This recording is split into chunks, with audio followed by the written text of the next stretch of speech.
Welcome back, PetaPixel viewers. It is Chris Nichols here. Today I am playing with the most expensive camera I have ever touched by far. I have a Phase 1 XC. Let's see if all that extra cash actually brings me ecstasy.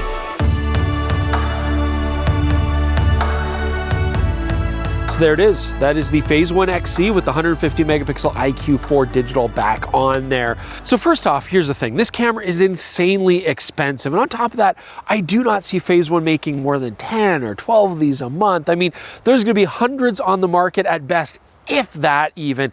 And then how many people are going to desire to even own this camera, let alone actually get one in their hands? So I'm really going to approach this as a fascinating piece of photographic kit. Just the fact that it's existing means that we can at least play with it and talk about it. Jordan and I only have this camera for today. It's a very limited time, but let's take it out and see what we can get. Okay, so here's where I set up a shot, and I put the tripod very close to the cliff here, and either myself or the tripod or both fall off the cliff and the camera goes right into the river and it's done for. So yeah, let's see this. Confidence inspiring.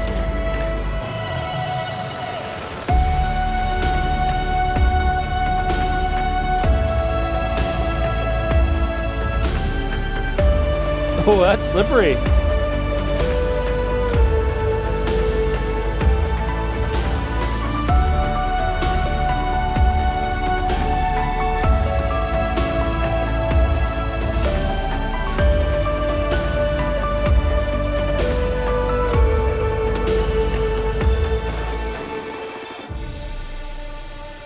Okay, so the first thing you have to understand about this is intended to be a very compact, portable travel version of the X series of cameras from Phase 1.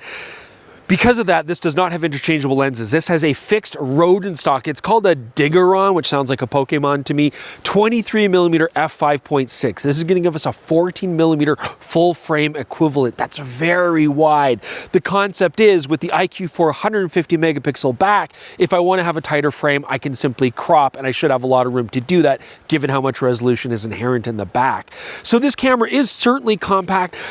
Really, the thing though is you're paying for the lens, you're paying for the body, you're paying for the back, and currently with the camera the way it is, you cannot get this without the back. That is very strange considering this camera is like $63,000 USD, and yet existing users that already have this back can't just buy the body and use their existing back. That seems strange to me.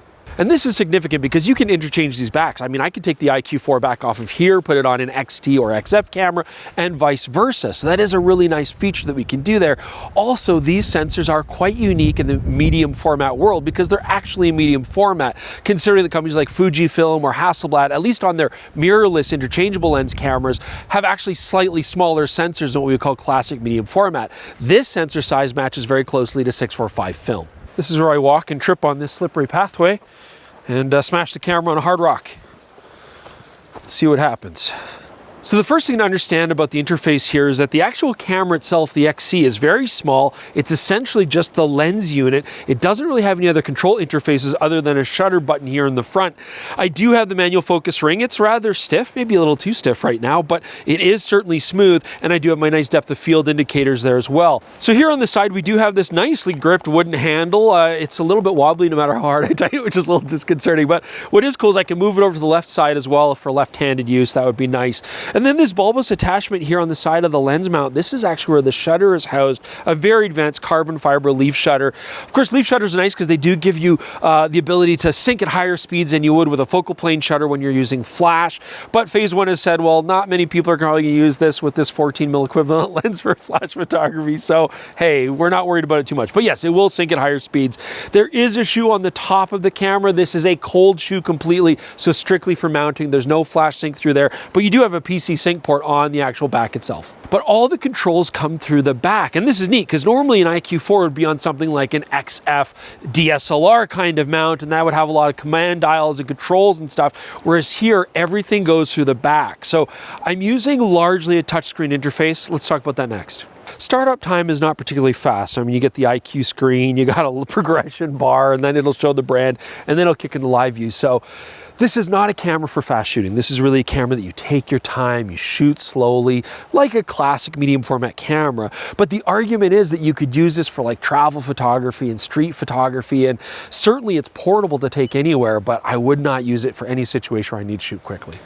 Okay, so here's the first main screen that you come to, and this is a touchscreen interface. I can largely touch any of these icons, and they are clearly labeled. They're easy to see. So I can tap here on ISO, for example, and I can adjust my ISO down from the minimum 50 up to, you know, whatever I think I need at the top end. I believe it maxes out at 25,600. I do also have an auto option, which I can just engage with the touch. Now, I am finding sometimes with the touchscreen, it's not as responsive as I want. Sometimes it doesn't register touches, but it's not terrible to use. I do have some drive controls here. I'm using delayed right now, which makes a lot of sense. Anytime that you see that little triangle up in the top corner, I can hold it down and then I can actually adjust the settings. So again, this is a great way of making the most efficient use out of a touchscreen. But what about this button here that looks like video? This camera does not shoot video, but if I touch this, now I go into my live view. One thing that is nice, you can see my zoom ratio there. If I double tap, it'll actually zoom into 100% to let me get focus, because this is, of course, strictly manual focus. I can even pinch to change my zoom. I wouldn't call it super quick, but hey, it does work.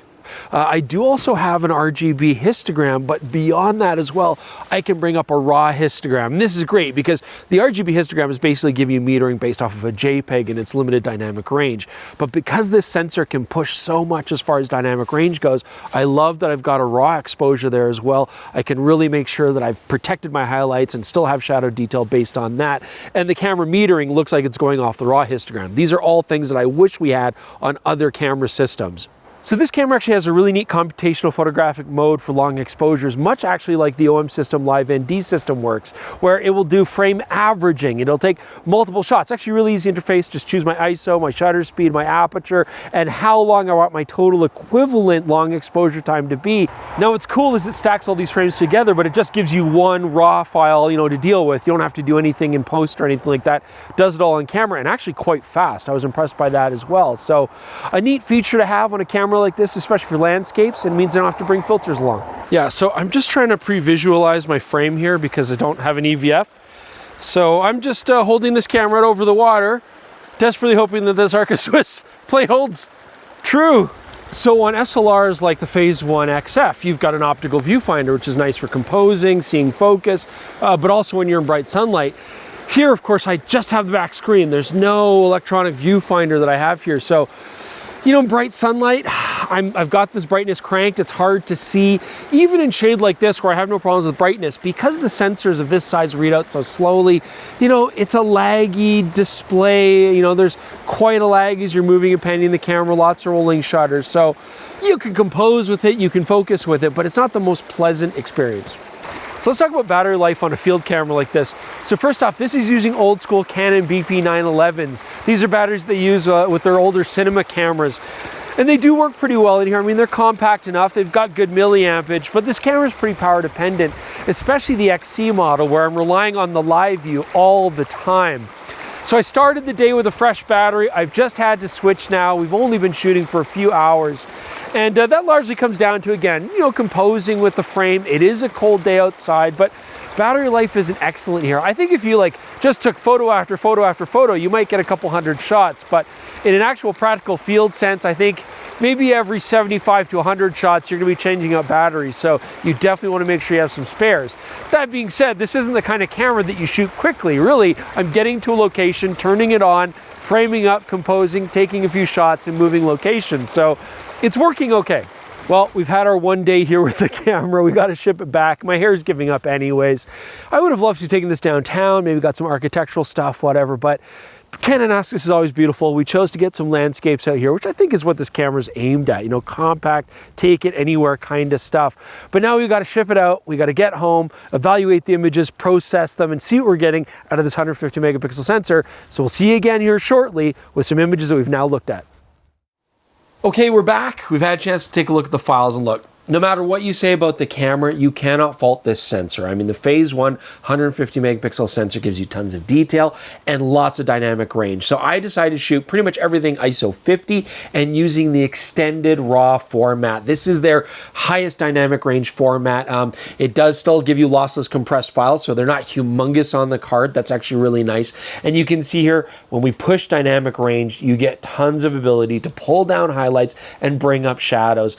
Lots of detail, lots of sharpness. But the only thing I'll say about that, 150 megapixels is impressive, but because we have a fixed 14 millimeter, I'm gonna find myself cropping in on a lot of my shots on a regular basis because I don't always want that ultra wide look, and thus I am gonna lose some of those megapixels. Now, what about the lens? I mean, the Rodenstock Digeron lens did a pretty good job of giving us lots of detail. I like the sharpness I'm getting, even to the corners, it's nice.